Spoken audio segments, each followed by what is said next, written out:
Hi hello welcome to channel. നമ്മളിന്ന് ഒരു ചായയാണ് ഉണ്ടാക്കാൻ പോകുന്നത് കേട്ടോ. നമ്മളിലെല്ലാവരും ചായ കുടിക്കാൻ ഇഷ്ടപ്പെടുന്നവരാണ്. ചായ കുടിക്കാൻ ഇഷ്ടമില്ലാത്തതായിട്ട് വളരെ കുറച്ച് പേര് മാത്രമേ ഉണ്ടാവുള്ളൂ. അപ്പം നമുക്കൊരു അടിപൊളി ചായ എങ്ങനെയാണ് ഉണ്ടാക്കണമെന്ന് നോക്കാം.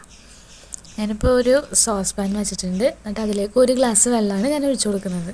എപ്പോഴും നമ്മൾ ചായ വെക്കുമ്പോൾ പാലിനേലും കുറവ് വേണം വെള്ളം വെക്കാൻ വേണ്ടിയിട്ട്. ഒരു അര ഗ്ലാസ്സെങ്കിലും കുറവ് വേണം നമ്മളെപ്പോഴും വെക്കാനായിട്ട്, അല്ലെങ്കിൽ ചായക്ക് വലിയ ടേസ്റ്റ് ഉണ്ടാവില്ല. ഞാൻ ഈ വെള്ളത്തിലേക്ക് ഇടാൻ വേണ്ടിയിട്ട് ഒരു ഏലക്കയും പിന്നെ കുറച്ച് ഇഞ്ചിയുമാണ് എടുത്തേക്കുന്നത്. അപ്പോൾ ആ ഏലക്ക ജസ്റ്റ് ഒന്ന് ചതച്ചിട്ട് ഞാൻ ആ വെള്ളത്തിലേക്ക് ഇട്ട് കൊടുത്തിട്ടുണ്ട് കേട്ടോ. വെള്ളം ജസ്റ്റ് ചൂടായി കഴിയുമ്പോഴാണ് നമ്മളിത് ഇട്ട് കൊടുക്കുന്നത്. പിന്നെ അത് കഴിയുമ്പോൾ ഈ ഇഞ്ചിയും കൂടെ ഒന്ന് ചതച്ചിട്ട് ഇട്ട് കൊടുക്കാം. കുറേ ഇഞ്ചി എടുക്കണ്ട, ഇത്രയും മാത്രം ഇഞ്ചി എടുത്താൽ മതി. ഒരു ചെറിയ പീസ് മാത്രം ഇഞ്ചി എടുത്താൽ മതി, അല്ലെങ്കിൽ ചായക്കൊരു എരിവ് വരും. അപ്പോൾ ഇതാവുമ്പോൾ എരിവ് അങ്ങനെ വരില്ല. അപ്പോൾ അത്രയും ഇഞ്ചി നമുക്ക് അതിലേക്ക് ഇട്ട് കൊടുക്കാം. എന്നിട്ട് ഈ വെള്ളം ഒന്ന് തിളച്ച് വരണം കേട്ടോ. അപ്പോൾ ഈ വെള്ളം ഒന്ന് തിളച്ച് വന്നിട്ടുണ്ട്. ഇനി നമ്മൾ കടയിൽ നിന്നൊക്കെ വാങ്ങിക്കില്ലേ കവർ പാൽ, അതാണ് ഞാനൊരു പാക്കറ്റ് പാലാണ് ഞാൻ ഒഴിച്ചു കൊടുക്കുന്നത്. കവർ പാലായതിൻ്റെ പേരിലാണ് കേട്ടോ നമ്മൾ ഈ വെള്ളം കുറച്ചൊഴിക്കുന്നത്. നല്ല ഫ്രഷ് പാലാണെങ്കിൽ നമുക്ക് ആ പാലെടുക്കണതിൻ്റെ അളവിൽ തന്നെ നമുക്ക് വെള്ളവും എടുക്കാം. അപ്പോൾ കുഴപ്പം വരില്ല. പാലൊന്ന് ചൂടായി വന്നപ്പോഴത്തേക്ക് ഞാനൊരു സ്പൂണ് ചായപ്പൊടി ഞാൻ അതിലേക്ക് ഇട്ട് കൊടുത്തിട്ടുണ്ട്. പിന്നെ നിങ്ങളുടെ കടുപ്പത്തിനനുസരിച്ച് നിങ്ങൾക്ക് കൂട്ടുകയും കുറയ്ക്കുകയും ചെയ്യാം കേട്ടോ.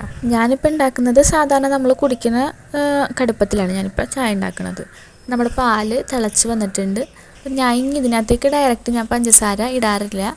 എന്ന് വെച്ചിട്ടുണ്ടെങ്കിൽ നമ്മൾ ചായപ്പൊടി പഞ്ചസാരയുടെ മധുരമൊക്കെ എല്ലാം വലിച്ചെടുക്കും. അപ്പോൾ അതുകൊണ്ടിട്ട് ഞാൻ അതിലേക്ക് ഡയറക്റ്റ് ഇടാറില്ല. ഞാൻ ചായ അരിച്ചതിന് ശേഷം മാത്രമേ പഞ്ചസാര ഇടാറുള്ളൂ കേട്ടോ. ഞാൻ ചായ അരിച്ചെടുത്തിട്ടുണ്ട്. എന്നിട്ട് ഞാൻ ഈ ഒരു സ്പൂണിനകത്ത് ഒരു 1.5 സ്പൂണ് പഞ്ചസാരയാണ് ഞാൻ ഇതിനകത്തേക്ക് ചായക്ക് ഇടുന്നത്. അപ്പോൾ അതാണ് നമുക്ക് കറക്റ്റായിട്ടുള്ള മധുരം. ഇപ്പം നമ്മുടെ വീട്ടിലേക്ക് വല്ല ഗസ്റ്റൊക്കെ വരുമ്പോൾ നമുക്ക് ഈ രീതിയിൽ നമുക്ക് ചായ ഉണ്ടാക്കി കൊടുക്കാം. അപ്പോൾ അവർ നല്ല ചായ എന്ന് പറയുമ്പോൾ നമുക്കൊരു സന്തോഷമല്ലേ. നിങ്ങൾ ഇനി ഇങ്ങനെ ഒന്ന് ചായ ഉണ്ടാക്കി കൊടുത്തു നോക്കിട്ടാ. അപ്പോൾ നമ്മുടെ വീഡിയോ ആദ്യമായിട്ട് കാണുന്ന ആരെങ്കിലും ഉണ്ടെങ്കിൽ ഒന്ന് സബ്സ്ക്രൈബ് ചെയ്ത് സപ്പോർട്ട് ചെയ്യണം. ചായ ഉണ്ടാക്കി നോക്കിയിട്ട് എങ്ങനെ ഉണ്ടായിരുന്നെന്ന് കമൻറ്റ് കൂടെ ചെയ്യണം കേട്ടോ. അപ്പോൾ പുതിയൊരു വീഡിയോ ആയിട്ട് കാണുന്നത് വരെ എല്ലാവർക്കും ബായ്.